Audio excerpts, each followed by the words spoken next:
l'évangile de Marc brille par sa précision. C'est un évangile de précision. Comme je disais, dans la mesure où elle se base aussi sur les rapports entre Marc et Pierre, donc il y a beaucoup de choses, puisque Pierre était le témoin oculaire et précieux. Voilà. Ce qu'on sait aussi, c'est que c'est l'évangile le plus court.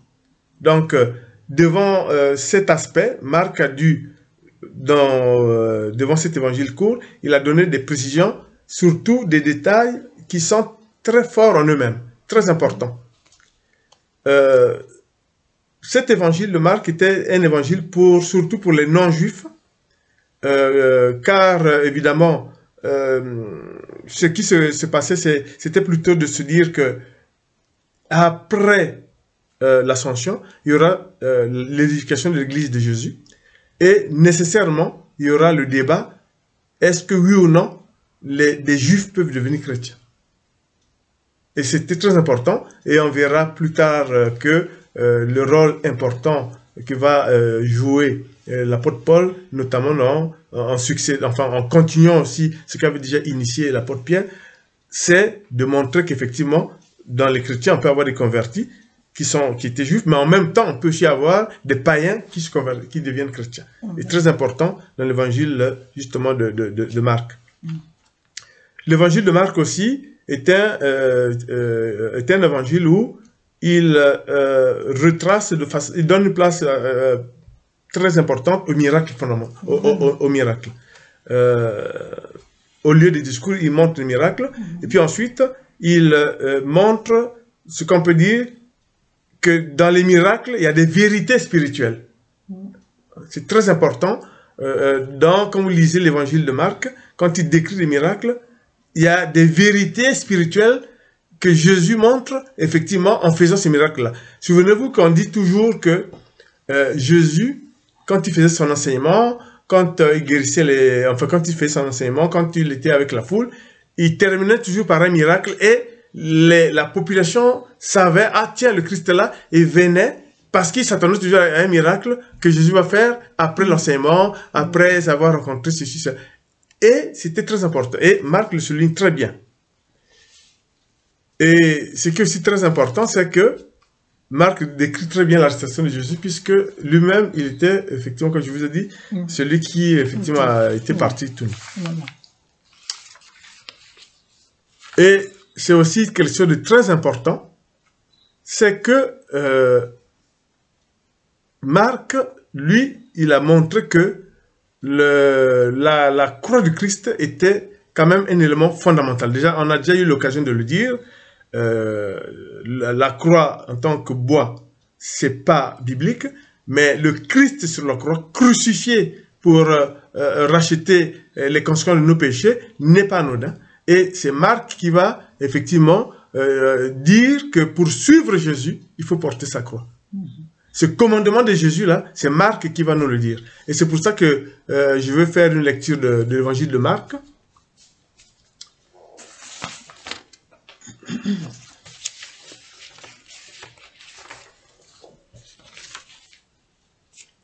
Donc, évangile de Marc, chapitre 8, versets 34 à 37. Ensuite, Jésus appelle la foule avec ses disciples et leur dit, « Si quelqu'un veut venir avec moi, il ne doit plus penser à lui-même. Il doit porter sa croix et me suivre. » Selon Saint Marc, tout ce qu'on a dit, c'est que il va insister sur le fait que pour suivre Jésus, il fallait porter sa croix. Et je m'en vais vous relire un passage de l'évangile de Marc, chapitre 8, versets 34 à 37.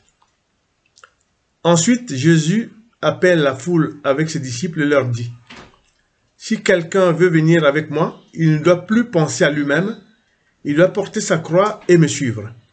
En effet, celui qui veut sauver sa vie la perdra, mais celui qui perdra sa vie à cause de moi et la bonne nouvelle, il la sauvera. Si une personne gagne toutes les richesses du monde, mais si elle perd sa vie,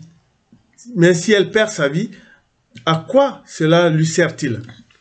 Qu'est-ce qu'on peut payer en échange de la vie? les gens d'aujourd'hui sont pécheurs et infidèles à Dieu. Si quelqu'un a honte de moi et de mes paroles au milieu de ces gens-là, alors moi, le Fils de l'homme, j'aurai honte de lui quand je viendrai avec les anges saints de la gloire de mon Père. Jésus a tout dit, et c'est Marc qui veut nous montrer, effectivement, il donne l'importance de la croix. Comme on dit, la croix, le Christ sur la croix, c'est pas anodin, et le Christ sur la croix était un lieu de prière, un lieu de miracle, et c'est pour ça que Marc insiste là-dessus. En fait, celui qui veut suivre le Christ doit porter sa croix. Et il y a aussi un acte qui est très important, qui est spécifique à l'évangile de Marc, c'est que Marc est celui qui va faire en sorte que la bonne nouvelle, l'évangile de Jésus-Christ, ait une reconnaissance romaine.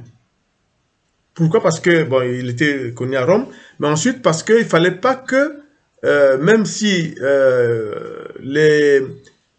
certains milieux juifs, bien sûr, étaient persuadés du message du Christ, même si certains doutent encore du fait que Jésus, est-ce que c'est bien le Messie, Marc va nous montrer un des éléments qui de reconnaissance romaine, pas seulement juive, je dirais, du ministère de Jésus de Nazareth et de son sacrifice. Vous vous souvenez que sur la croix, c'est le seul qui transmet dans son évangile le centurion romain qui va dire « Ah non, non, c'est vrai, celui-ci était le Fils de Dieu. » Donc c'est Marc qui veut nous faire percevoir qu'effectivement, il y a une reconnaissance romaine. Au-delà de cette phrase, c'est en fait, il y avait les Juifs, bien sûr ceux qui reconnaissaient en Jésus le Messie, mais déjà, Marc veut nous dire qu'il y avait aussi une reconnaissance romaine, non juive, puisque le centurion romain, qui était justement à côté de la croix du Christ, va dire il était vraiment le Fils de Dieu. Nous passons donc à l'évangile.